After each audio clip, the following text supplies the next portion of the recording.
So in today's video, I'm going to be unboxing and setting up the TP-Link AX1800 dual band Wi-Fi router. And if you don't already own one, I'll leave a link to it right below the video, so feel free to check that out. So you want to remove the outer plastic packaging and then pull the inner tray out of the box. And the first thing you'll find in this tray is a quick installation guide, another document, and very importantly, the card with your default Wi-Fi password on it. You want to make sure to hold on to this card. We'll need it during the setup process. Next, you'll find the router itself. Let's set that aside for now. And you'll also find a power adapter and Ethernet cable. Next, you want to remove all the protective film on the router itself and on its antennas. And next, you want to locate your internet service provider's modem or box that's mounted in your house. And this box should typically have an Ethernet cable coming out of it, or should have an Ethernet port in the back. You then want to connect the provided Ethernet cable to the back of the modem or box, and then plug the other end into the blue port on your Wi-Fi router. And before you ask, yes, this is a permanent connection.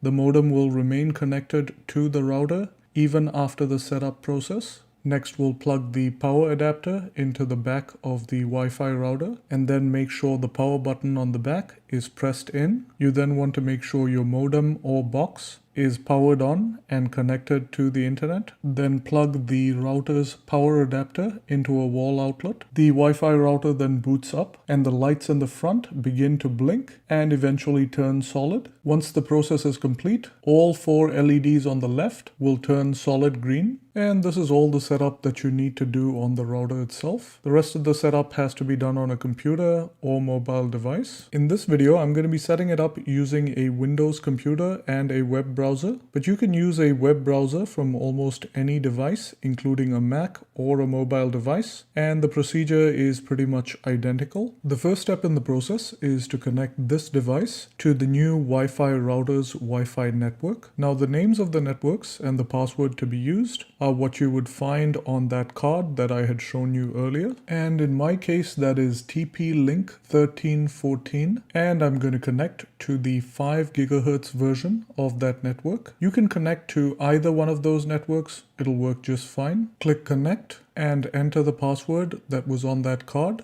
and then click next and give it a few seconds to connect to that network. And once it's connected, it'll say the words no internet, secured. This is fine because we need to do a little more additional setup to get it to work. And to do this, we're going to have to open up a browser window. You could either use Microsoft Edge, Firefox, or Google Chrome, or Safari if you're using a Mac. In my case, I'm just going to use Google Chrome. Once your browser window opens up, type in tplinkwifi.net and then hit enter. On the page that follows, it asks you to set up a new administrator password. Now, this isn't your Wi-Fi password, but it's a password to access this portal to change the settings and configuration of your router. So make sure to remember what this password is. It'll be really important if you need to change your Wi-Fi password and change other things on your router. So enter the new password, then confirm the password, and then click Let's Get Started.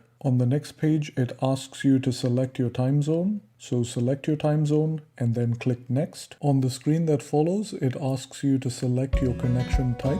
I recommend leaving it as the default dynamic IP and then click next. And the next screen asks whether you'd like to set your router MAC address. I recommend just leaving it as the default. So select the use default MAC address option and click next. On the screen that follows, it asks you if you'd like to change your Wi-Fi password. I highly recommend doing this. This will actually change the network name and password on both the 2.4 GHz network and the 5 GHz network.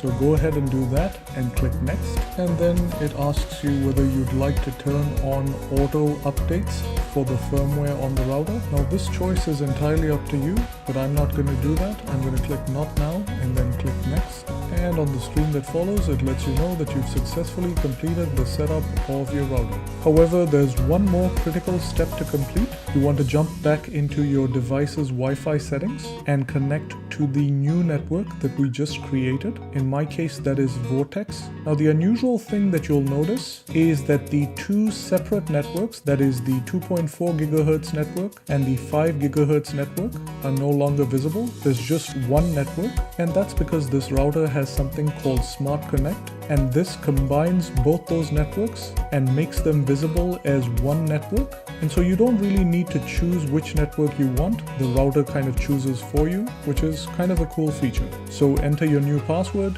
and hit connect. And once your device connects to the network, you should now be able to use the internet. And this is pretty much all the setup you need to do to get your TP-Link AX1800 Wi-Fi router up and running. Now, if you haven't already purchased this router, I'll leave a link right below the video, so feel free to check that out. And if you have any other questions or comments, please leave them in the comment section below. I'd love to hear your thoughts. And if you found this video useful, please hit that like button and subscribe to stay tuned for more reviews, unboxings, and how-to videos. Thanks for watching, and see you next time.